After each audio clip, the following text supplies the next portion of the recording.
Alors, bonjour Tony, donc ça c'est pour les termes gènes, et histoire de s'amuser un peu, je vais faire une petite série de vidéos sur Tony et puis Turtle, la bibliothèque Turtle. Donc pour l'appeler, il me suffit de taper From Turtle en anglais, qui veut dire tortue, From Turtle, import étoile. Vous remarquerez donc que sur Tony, les mots-clés qui sont reconnus syntaxiquement sont de couleur.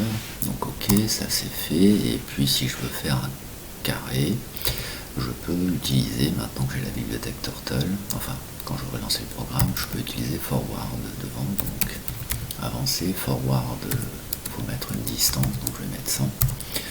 Et puis si je lance ce superbe programme d'une complexité incroyable, après l'avoir enregistré, donc téléchargement, j'appelle ça n'importe comment, ok, voici mon forward 100.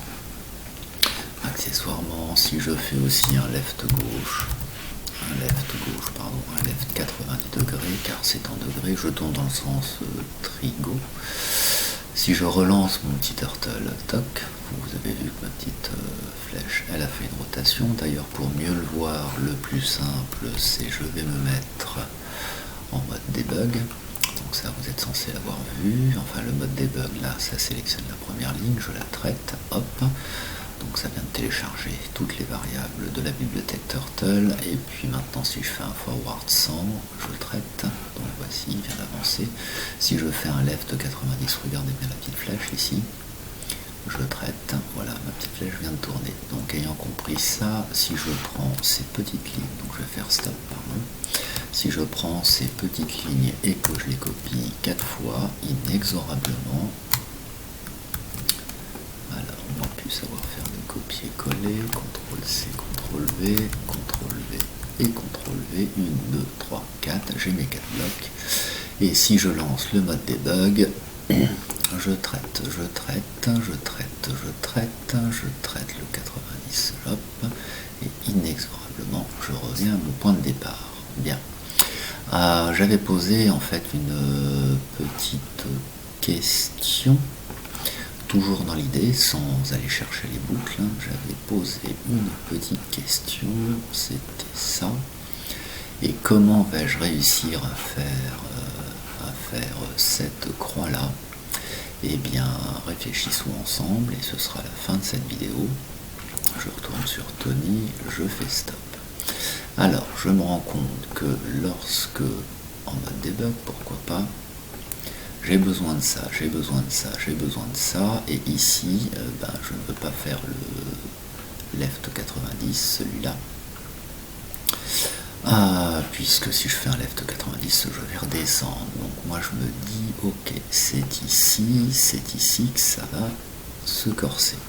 Les consignes, c'est donc de n'utiliser que left et forward.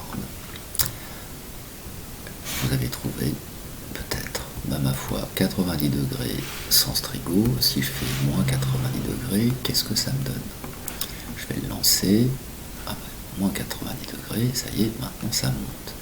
Maintenant, je vous laisse réfléchir encore. À votre avis, je veux ce bloc-là reproduit ici, puis après ici, puis après ici.